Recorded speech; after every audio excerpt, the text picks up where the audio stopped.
Twelfth students कैसे हैं आप लोग। ये पूछना ठीक नहीं होगा, बिल्कुल लाजमी नहीं होगा। आई अंडरस्टैंड बहुत ही ज़्यादा प्रेशर है, तो इस प्रेशर के साथ स्पेशली फिजिक्स का, अगर बायोलॉजी या फिर मैथ्स के स्टूडेंट हो, मतलब साइंस के स्टूडेंट हो, फिजिक्स का जो प्रेशर होगा वो अलग ही लेवल का होता है। I understand.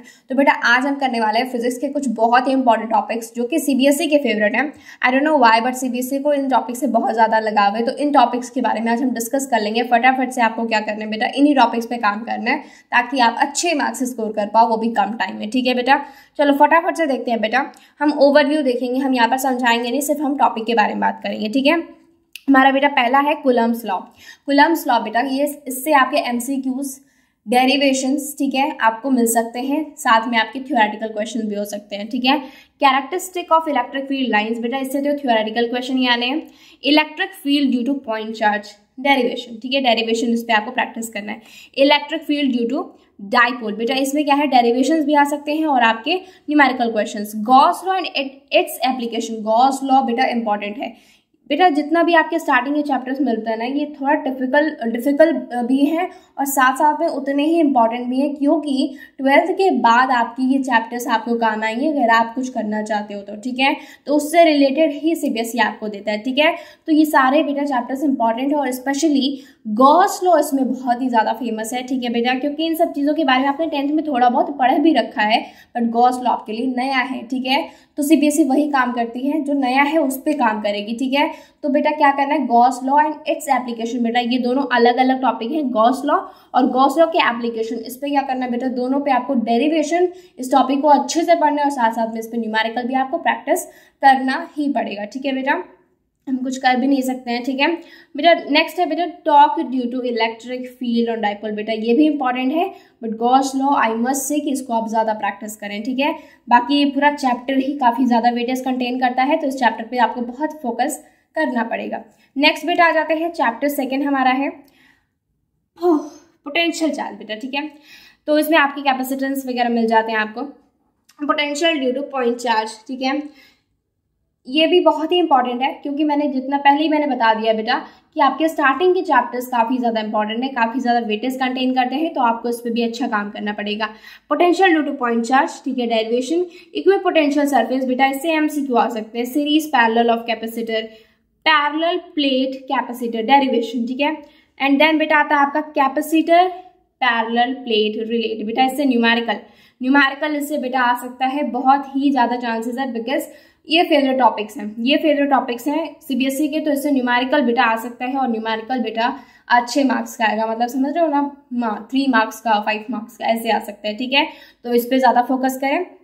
नेक्स्ट बेटा है करंट इलेक्ट्रिसिटी। ठीक है, करंट इलेक्ट्रिसिटी, ये सारे चैप्टर्स रिलेटेबल है ना 10th से, तो अगर आपने 10th अच्छे से किया होगा, ठीक है, आई अंडरस्टैंड कोविड टाइम था, बट स्टिल अगर आपने पढ़ा होगा अच्छे से तो आपको काफ़ी अच्छा इसमें आपको हेल्प मिल जाएगा। ठीक है, average and instant current, drift velocity and mobility, ohms law characteristic बेटा, ये क्या है ना, इसमें क्या है, जो मैंने यहाँ पर ऐसे स्टार बनाए हैं और एक और टॉपिक में बेटा आपको यहाँ पर स्टार दिख रहा होगा।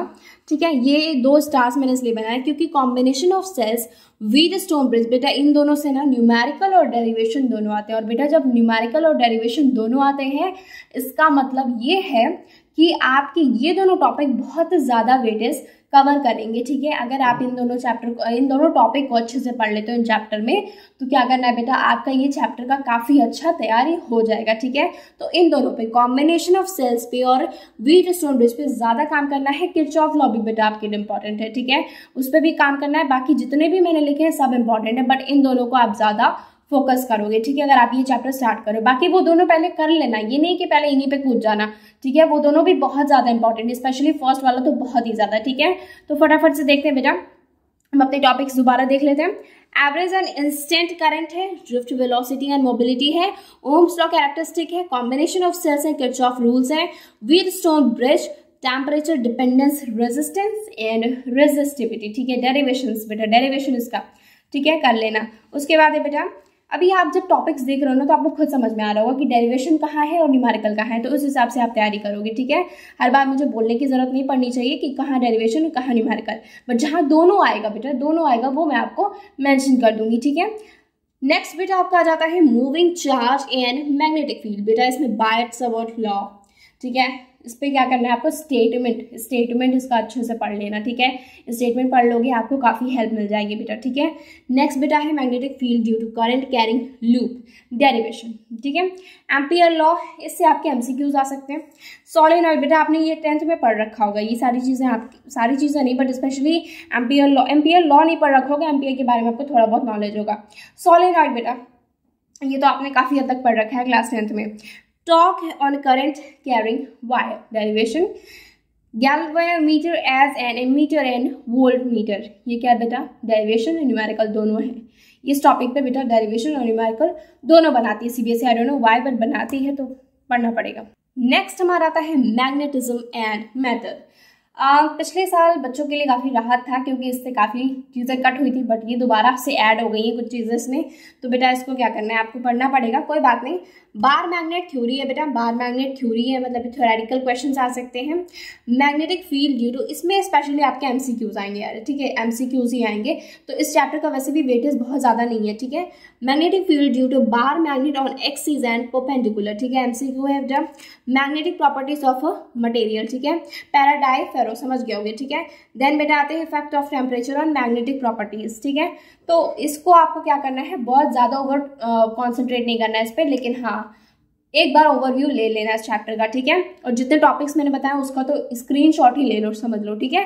नेक्स्ट बेटा आते हैं हमारा नेक्स्ट चैप्टर है बेटा अल्टरनेटिंग करंट, ठीक है, अल्टरनेटिंग करंट। अच्छा सुनो, मेरे वॉइस पर ना ज़्यादा फोकस नहीं करना, हंसना नहीं कि ये कैसी वॉइस आ रही है, ठीक है, क्योंकि बेटा मुझे हुआ है बहुत अच्छा खासा कोल्ड, तो अभी आप लोग अपना बहुत ज़्यादा ख्याल रखें क्योंकि आपका एग्जाम आने वाला है, तो इस वक्त अगर आपकी हेल्थ पे कोई इशू आएगा तो प्रॉब्लम हो सकती है, ठीक है। देन बेटा आता है हमारा अल्टरनेटिंग करंट में होता है बेटा LCR series circuit phasor method का, ठीक है। इसके बाद है रेजोनेंस। रेजोनेंस क्या है बेटा, रेजोनेंस फिर से डेरिवेशन न्यूमेरिकल दोनों का टॉपिक है, सीबीएसई कई बार पूछ चुकी है। पावर एंड एसी का सर्किट, ये भी आपका दोनों है, ठीक है, न्यूमेरिकल और डेरिवेशन दोनों। एसी जनरेटर एंड, इससे बेटा आपके न्यूमेरिकल पक्का है, लिख के ले लो, ये भी मैं आपको लगा देती हूँ इंपॉर्टेंट, ठीक है। इससे बेटा आपको आएगा, ठीक है। ट्रांसफॉर्मर से आप कह सकते हो कि आपको न्यूमेरिकल मिलने वाले हैं, 95% चांसेस है। एसी जनरेटर बेटा ये भी आपको कवर करना है। देन आते हैं बेटा हमारा नेक्स्ट, हमारा जो चैप्टर है इलेक्ट्रोमैग्नेटिक वेव। अभी रुक जाओ यार एक मिनट, हाँ इलेक्ट्रोमैग्नेटिक वेव, इस पर फोकस करना तुम लोग, ये ऊपर वाला छोड़ दो। इलेक्ट्रोमैग्नेटिक वेव है बेटा डिस्प्लेसमेंट करंट, डिस्प्लेसमेंट करंट है, ये भी बहुत प्यारा सा छोटा सा चैप्टर है, इस पर बहुत ज़्यादा आपको मतलब प्रेशर देने की ज़रूरत नहीं पड़ेगी, ठीक है बेटा। देन है आपका कैरेक्टरिस्टिक है और स्पेक्ट्रम है, ठीक है, ये आप समझ गए होंगे, बहुत ज़्यादा इसमें मैं अपना वो टाइम नहीं वेस्ट करूंगी आपका, ठीक है। नेक्स्ट बेटा आ जाते हैं हमारा फैराडेज लॉ। क्यों, इलेक्ट्रोमैग्नेटिक इंडक्शन में बेटा आपका फैराडे लॉ बहुत ही फेवरेट है, मेरा नहीं है सीबीएसई का, ठीक है। लेंज लॉ एंड आपका आता है self induction and mutual induction, ठीक है। ये ज़्यादा नहीं यार, 4 ही पढ़ना है बस, 1 2 3 4, लेकिन इन 4 में भी आपको मिल जाएंगे जब आप पढ़ोगे तो, ठीक है बेटा। नेक्स्ट हमारा चैप्टर आता है, नेक्स्ट हमारा आ जाता है बेटा ray optics and optical instrument, ठीक है। अब इसमें क्या था बेटा, इसमें भी मैं कह सकती हूँ पिछले साल के बच्चों को काफ़ी राहत मिली थी, उससे पिछले साल के भी, लेकिन इस बार फिर से ऐड हो गया मिरर फॉर्मूला। मिरर फॉर्मूला टी आ गया, total internal refraction, optical fibre, ठीक है, रिफ्रैक्शन ऑफ लाइट, इनसे बेटा डेरिवेशंस, ठीक है, डेरिवेशंस इंपॉर्टेंट है। थिन लेंस ऑफ फॉर्मूला, ठीक है, कॉम्बिनेशन ऑफ लेंस, ठीक है, इंपॉर्टेंट है, कॉम्बिनेशन ऑफ लेंस इंपॉर्टेंट है। माइक्रोस्कोप बेटा इसमें भी मैं आपको बता रही कौन सा इंपॉर्टेंट है, समझ रहे हो, मतलब कितना हेल्प मिल जा रहा है आपको, ठीक है।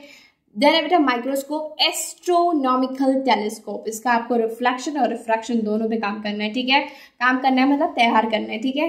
नेक्स्ट आता है बेटा कॉम्बिनेशन ऑफ लेंसेज, ओके मैंने 2 बार लिख दिया इसको, इतना इंपॉर्टेंट था कि 2 बार ही लिख दिया, ठीक है। Prism and refraction index, refractive index, ठीक है बेटा, ये भी कह सकते हैं हम इंपॉर्टेंट है, ठीक है, कई बार इससे क्वेश्चंस आए हैं। चलो नेक्स्ट हम देख लेते हैं बेटा वेव ऑप्टिक्स। अब ये चैप्टर्स ऐसे हैं जो मैंने स्टार्टिंग में बताया था ना कि ये वेटेज बहुत ज़्यादा कंटेन करता है, बस समझ लो कि वेव ऑप्टिक्स भी उन्हीं का एक पार्ट है, मतलब उन्हीं का एक फ्रेंड है, मित्र है जो एक साथ ग्रुप में है, ठीक है। तो आपका फर्स्ट, सेकंड और ये आपका वेव ऑप्टिक्स, और मैं आपको एक और चैप्टर बताऊंगी, ये बहुत ही ज़्यादा इंपॉर्टेंट है, ठीक है। इसमें आपका हाइगन्स प्रिंसिपल, ठीक है, इस पे तो मतलब अच्छे से ही काम करना है, ठीक है। Reflection and refraction of Huygens principle, ठीक है बेटा, आपको दिख नहीं रहा होगा, मैं थोड़ा सा ऐसे कर लेती हूँ, ठीक है, 1 मिनट, यस हो गया। उसके बाद है बेटा YDSF, interference of light diffraction due to single slit, double slit नहीं, आपको सिंगल स्लिट पे ही काम करना है।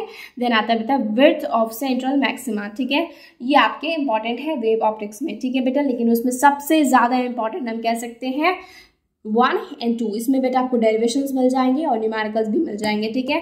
तो इसमें थ्योरी और न्यूमेरिकल और डेरिवेशन मतलब समझ रहे हो, हाइगन्स प्रिंसिपल बहुत इंपॉर्टेंट है इस चैप्टर का, बहुत ही ज़्यादा इंपॉर्टेंट टॉपिक है। देन बेटा है dual nature of radiation in matter, इसमें क्या बेटा फोटो 3 ही है यार, अच्छे से कर लेना, photo electric effect, Albert Einstein explanation, de Broglie's relation, ठीक है बेटा। इसमें क्या है थ्योरेटिकल क्वेश्चंस, मैक्सिममली यही चांसेस है थ्योरेटिकल क्वेश्चंस के। देन है बेटा आपके एटम्स, ठीक है, रदरफोर्ड एक्सपेरिमेंट, क्लास 10th में या 9th में आपने इसको पढ़ रखा है, ठीक है, रदरफोर्ड 9th में किया था, हाँ, रदरफोर्ड एक्सपेरिमेंट, बोर्स मॉडल, ठीक है, derivation of radius, velocity and energy.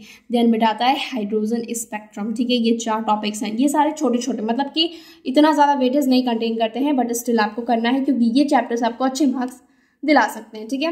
Then आता है बेटा न्यूक्लियर, इससे MCQs आता है, ठीक है, radius of nuclear, binding energy concept, nuclear fission and fusion, ठीक है, रिएक्शन है, समझ लो। देन है बेटा हमारा फेवरेट, बहुत ही छोटा नहीं है बट बहुत प्यारा चैप्टर है, ठीक है, सेमीकंडक्टर, ठीक है। सेमीकंडक्टर क्या है बेटा, PN जंक्शन डायोड आपका इंपॉर्टेंट है, यहीं से आपको स्टार्ट करना है अपना, ठीक है। देन है बेटा half and full wave rectifier, P and N type semiconductor and forward and reverse bias of diode, ये हमारा हो गया कंप्लीट। अच्छा ये चौथा चैप्टर कौन सा था बेटा, ये सेमीकंडक्टर से क्वेश्चन जब भी आते हैं बेटा अच्छे खासे मार्क्स के आते हैं, तो सेमीकंडक्टर पे अच्छे से फोकस करना है, ठीक है। और ये चैप्टर ऐसा है बेटा, आपको 1-2 बार अगर आप कर लोगे समझ में आ जाएगा, 1 शॉट देख लोगे तो, ठीक है। बाकी इसके बाद मैं आपको एक और चीज़ बता देना चाहती हूँ, इसके बाद में आपको फटाफट से इंपॉर्टेंट डेरिवेशंस, ठीक है, इंपॉर्टेंट डेरिवेशंस आपके लिए लेकर आऊंगी, और उसके बाद इंपॉर्टेंट फॉर्मूलाज, ठीक है। तो इससे क्या होगा बेटा, आपके फिजिक्स से काफ़ी अच्छी हेल्प मिल जाएगी। बाकी केमिस्ट्री पे मैं काम कर रही हूँ, केमिस्ट्री पे क्या करना है बेटा, फुल आपको 1 शॉट वीडियो मुझे देना है, ठीक है, हो सकेगा तो हाफ पार्ट करके दूंगी या फिर आपको फुल में दूंगी, और साथ साथ में बेटा उसके मैंने बताया था कौन कौन से न्यूमेरिकल इंपॉर्टेंट है और PYQ, ठीक है, तो उसके क्वेश्चन आप वीडियो में देख सकते हो, ठीक है। मिलते हैं नेक्स्ट वीडियो में, तब तक के लिए बिल्कुल अपना ख्याल रखें, बिल्कुल लापरवाही नहीं करना है, मास्क और सैनिटाइजर हमेशा रखना है अपने साथ, और मिलते हैं नेक्स्ट वीडियो में, ठीक है, ख्याल रखना अपना। All the best for your preparation, और अगर आपको कोई भी कंफ्यूजन है ना तो जाकर के आप कमेंट सेक्शन में मुझे क्वेश्चन कर सकते हो, मैं आपको रिप्लाई कर दूंगी, ठीक है बेटा। Okay bye.